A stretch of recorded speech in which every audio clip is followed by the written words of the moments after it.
السلام عليكم ورحمة الله وبركاته. أمد المسلمين مركز جوجان waxaan leeyahay كل عام وأنتم بخير تقبل الله منا ومنكم صالح الأعمال.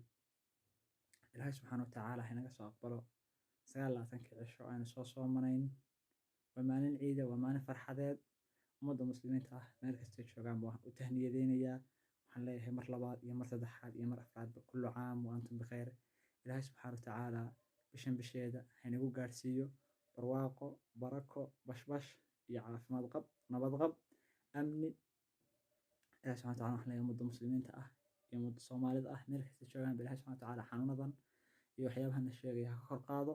Ilaahay subxaanahu wa tacaala waxaan ka baryaynaa amni iyo xasilooni waddankeena iyo wadamada muslimiinta oo dhammaystiranba.